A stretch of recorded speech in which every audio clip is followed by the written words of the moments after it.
नमस्कार। आज हम बात करने जा रहे हैं भारत में होने वाली सबसे बड़ी समस्या की। भारत में जो सबसे बड़ी समस्या जो विकट स्थिति में होने वाली है, ऐसा अनुमान लगाया जाता है वैज्ञानिकों के द्वारा, साइंटिस्टों के द्वारा ऐसा अनुमान लगाया जा रहा है कि आगे आने वाले 4 से 5 साल होते होते हमारे देश में बहुत लोगों को ऐसा प्रॉब्लम होने वाली है। और वह प्रॉब्लम क्या है? वह प्रॉब्लम कहाँ से क्रिएट हो रही है? तो वह प्रॉब्लम जो है ना, वह होने जो जा रही है, उसी पर हम चर्चा करने के लिए आए हैं। बने रहिए आप मेरे इस YouTube चैनल पर। अगर आपने अभी तक चैनल सब्सक्राइब नहीं किया है तो इस YouTube चैनल को सब्सक्राइब कीजिए, बेल आइकन दबाना नहीं भूलिए, इसलिए कि इस तरह की वीडियो आपको हमेशा इस चैनल पर मिलती रहेगी। तो फिर बढ़ते हैं आगे। सबसे बड़ी समस्या बन करके आने वाली है जो वह है रेडिएशन। और रेडिएशन कैसा रेडिएशन? आज चारों तरफ हर लोग टेक्नोलॉजी से जुड़ रहे हैं, कंप्यूटर से जुड़े हुए हैं, मोबाइल से जुड़े हुए हैं। और रेडिएशन में सबसे ज़्यादा आज लोग इस्तेमाल कर रहे हैं जिसका नाम है मोबाइल, स्मार्टफोन। और स्मार्टफोन में सबसे बड़ी प्रॉब्लम ये है कि स्मार्टफोन तो स्मार्ट है, वहाँ पर उस स्मार्टफोन के माध्यम से लोग अपनी सुविधाओं के अनुसार चयन तरह की क्रियाकलाप कर लेते हैं, लेकिन कहीं न कहीं वह स्मार्टफोन हम लोगों को मेंटली रूप से बीमार बना रहा है। आखिर बीमार बनाने का जरिया क्या है? तो बीमार बनाने का जरिया जो है वह सार वैल्यू से इंगित किया जाता है, सार वैल्यू से मापा जाता है। ये सार वैल्यू क्या है? Specific absorption rate. ये स्पेसिफिक एब्जॉर्बेशन रेट क्या है? आप लोग भली भांति, आप जितने भी दर्शक हैं सभी लोगों को मालूम होगा, आप सभी बंधुओं को मालूम होगा कि जिस तरह से हमारे देश में 2G से 3G, 3G से 4G और अभी 5G में प्रवेश कर गया, हमारे देश में 5G की लॉन्चिंग भी हो गई है।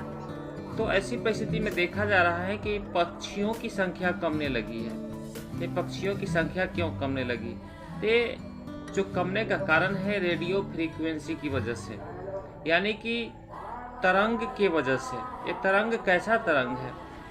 मोबाइल तो हम अपने पॉकेट में रखते हैं, तो होता क्या है कि अपने मोबाइल फोन से जब हम कभी कहीं बात करते हैं तो वहाँ से जो ध्वनि की तरंगे होती है, उस तरंगों को एक टावर के माध्यम से खींचा जाता है और टावर के माध्यम से उस ध्वनि तरंग को खींच करके और फिर उसे टावर से रिलीज किया जाता है।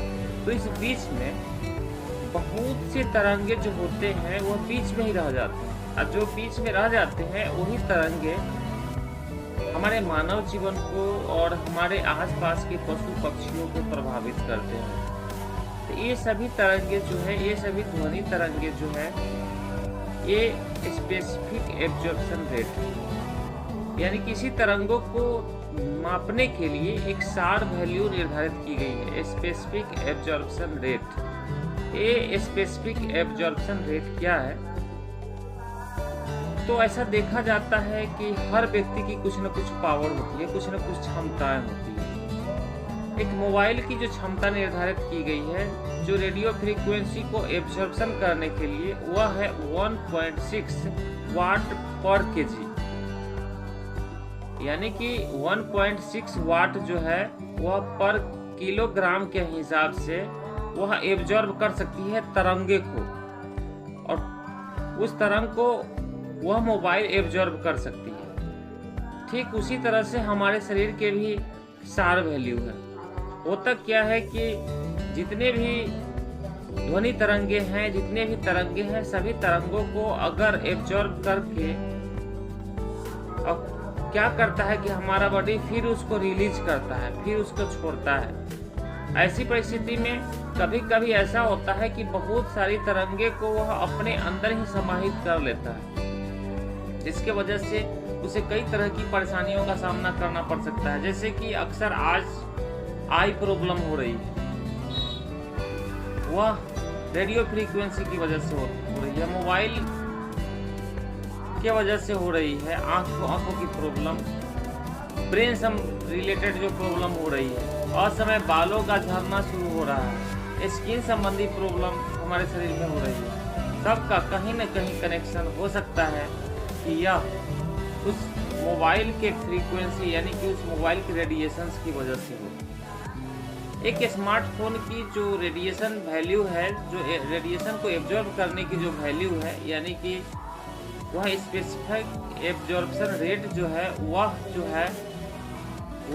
1.6 पर केजी वाट है, यानी कि 1.6 वाट पर केजी है। लेकिन अगर इससे ज़्यादा अगर फ्रीक्वेंसी रेट, एब्जॉर्प्शन रेट अगर किसी मोबाइल में मिले तो ऐसे मोबाइल को इस्तेमाल करना बहुत ही खतरनाक साबित हो सकता है। लेकिन हाँ, हमारे एक नॉर्मल स्मार्टफोन में भी, जिस स्मार्टफोन को हम चला रहे हैं उसमें भी अगर एक साथ 2 काम 3 काम अगर करते हैं तो उसका सार वैल्यू बढ़ जाती है, और बढ़ने के बाद हमारे शरीर को नुकसान कर सकती है। इसीलिए कहा जाता है कि जब मोबाइल चार्जिंग पे हो तो मोबाइल का इस्तेमाल नहीं करना चाहिए। मोबाइल को वीडियो चलाते हुए कॉल नहीं बात करनी चाहिए, यानी कुछ इस हिसाब से कि एक साथ 2 काम नहीं करनी चाहिए। वैसे परिस्थिति में मोबाइल की सार वैल्यू बढ़ जाती है, और मोबाइल की सार वैल्यू बढ़ती है तो हमारे माइंड, बॉडी और सोल को प्रभावित करता है। तो सार वैल्यू का मापन कैसे किया जाएगा, हम अपने मोबाइल से सार वैल्यू को कैसे माप सकेंगे? तो सार वैल्यू मापने के लिए *07# दबा करके हम देख सकते हैं कि हमारे मोबाइल की सार वैल्यू कितनी है।